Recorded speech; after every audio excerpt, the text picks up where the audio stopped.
Hello tout le monde, j'espère que vous allez bien. Aujourd'hui on se retrouve dans une nouvelle vidéo et du coup c'est mon book haul du mois de janvier. Donc le premier book haul de l'année 2022 qui arrive un petit peu tard, j'en suis désolée. J'essaie d'être raisonnable dans mes book hauls de cette année. J'espère pouvoir être raisonnable. Donc je propose qu'on commence tout de suite ce book haul et comme d'habitude vous savez qu'on va commencer avec les livres papier. En livre papier vous avez d'ores et déjà deviné ce que je me suis procuré. Je me suis pris My Hero Academia, mais attention, petite surprise, je me suis pris le tome 21, cette couverture est juste sublime. Je me suis pris le tome 22, c'est beaucoup moins d'achats de manga ce mois-ci, mais je me suis aussi pris le tome 31.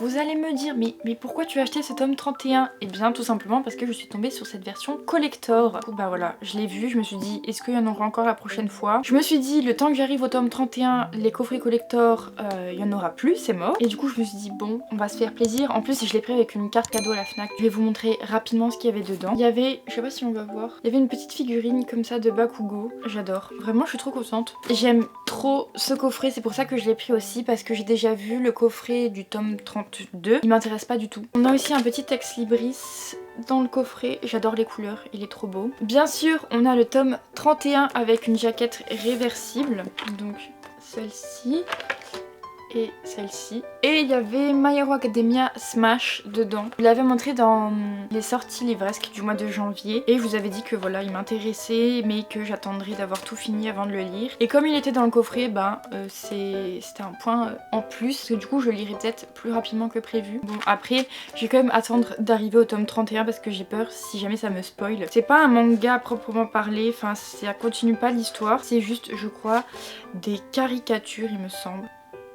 C'est sous format comme ça et donc très contente aussi. Voilà donc pour mes achats papier. C'est beaucoup moins de tomes de manga que je peux faire habituellement les autres mois. J'ai mis un peu de temps avant de continuer mais j'aime trop. Maintenant on va passer au e-book et on va commencer avec Ascension qui est un service presse. Donc l'autrice est venue me contacter sur Instagram en me demandant si j'étais intéressée pour lire son roman, faire une chronique sur mon compte Instagram. Du coup le résumé me tentait vraiment beaucoup. J'ai déjà lu ce roman, il y a déjà un post sur mon compte Instagram si jamais ça vous intéresse. C'est du fantastique. On va suivre un personnage féminin qui est morte et qui se retrouve de nouveau vivante et il y a tout un mystère sur ça et c'est vraiment bien fait, plutôt pas mal. Ensuite j'ai eu un autre service presse, donc c'est Hunter. Donc là pour faire un rapide résumé, on va suivre un personnage féminin qui se trouve être une fée et il y a des chasseurs de fées et elle va tomber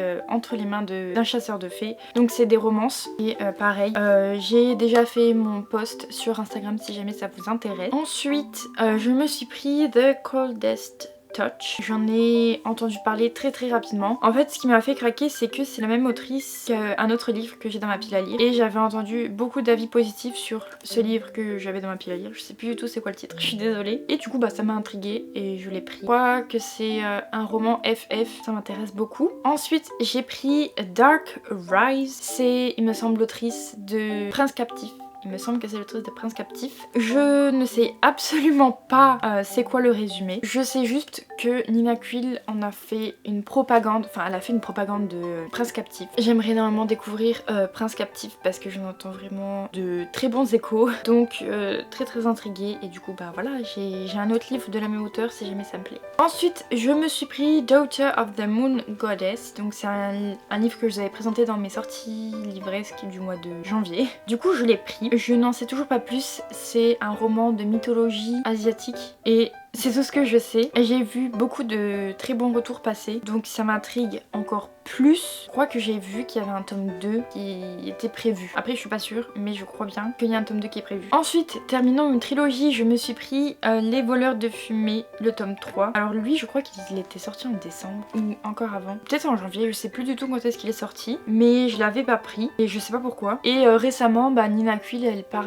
faisait une lecture du tome 2 et 3, et du coup ça m'a rappelé que j'avais pas pris ce tome 3. Et donc, forcément, je me le suis pris, parce qu'en plus Nina Quill parle de cette saga tellement bien que plus aucune excuse. J'ai la trilogie complète dans ma pile à lire. Ensuite je me suis pris le nouveau Brandon Sanderson et du coup c'est Les Enfants de l'Innommé. J'ai encore lu aucun livre de cet auteur et pourtant c'est pas l'envie qui me manque. Je crois que j'ai aussi pas mal de livres de ses romans dans ma pile à lire, mais c'est des havas. Oh là là Seigneur, ils sont énormes et puis c'est des grandes sagas et du coup bah voilà, je suis un petit peu découragée vite, mais je perds pas espoir qu'un jour je découvre les romans de cet auteur parce que j'en entends que du bien, surtout sur la chaîne de Piketty Bookin. Ensuite pareil, je me suis pris le Crépuscule des Anges. Ici, je sais plus quand est-ce qu'il est sorti. J'essaye, comme je vous ai dit, de me retenir et de pas acheter compulsivement. Et celui-ci me faisait vraiment envie parce que j'aime trop les histoires d'anges. Mais ça fait très longtemps que je n'ai plus lu. Et du coup, j'ai très envie d'en découvrir de nouvelles. Il y a celui-ci, mais je sais pas du tout si c'est une saga. Enfin, je suis en train de me rendre compte. J'ai peut-être pas si réfléchi que ça. Ensuite, j'ai enfin craqué et je me suis pris Bouche cousue. Alors, c'était Margot, donc du Conte Louve de Salem, qui l'avait lu.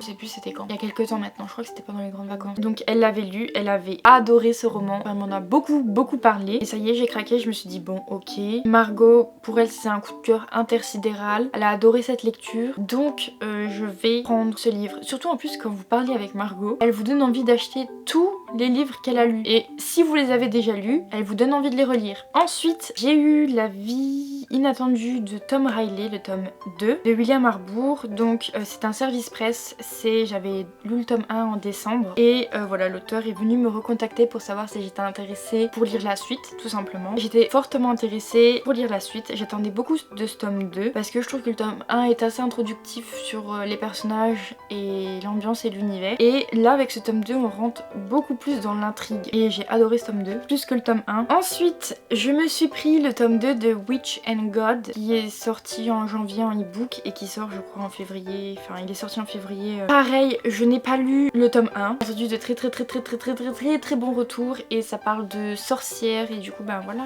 je n'ai aucune excuse. Ensuite je me suis pris Les Entraves de l'hiver. Faut savoir que je savais même pas que ce livre existait. C'est parce que je suis trop intriguée par le personnage de Jack Frost. Genre depuis que je l'ai vu dans le dessin animé, je sais plus ça s'appelle comment, je crois que c'est les 5 légendes. Depuis que je l'avais vu quand j'étais petite dans ce dessin animé, bah j'étais trop intriguée. Piketty Bookin, elle en a parlé dans une vidéo en disant que je crois que c'était une réécriture de Jack Frost et forcément ni une ni deux j'ai dû l'acheter. Bah oui parce qu'elle a dit Jack Frost. Je sais pas si j'ai envie de le lire maintenant en ce moment. Pour finir ce book haul, je me suis pris The Witch's Heart. Vous vous en doutez, j'ai juste vu Witch dans le titre et c'était bon. Je sais plus du tout c'est quoi le résumé, mais bon si il y a Witch dans le titre c'est que ça ne peut que être trop bien. Donc voilà, ce book haul est terminé. J'espère qu'il vous aura plu. N'hésitez pas à me dire dans les commentaires ce que vous avez acheté en janvier, si vous avez acheté des livres, si vous êtes en no-buy ou pas. Je sais que moi il faudrait que je me mette en no-buy mais impossible, je peux pas. Du coup je fais plein de gros bisous et je vous dis à bientôt, bye.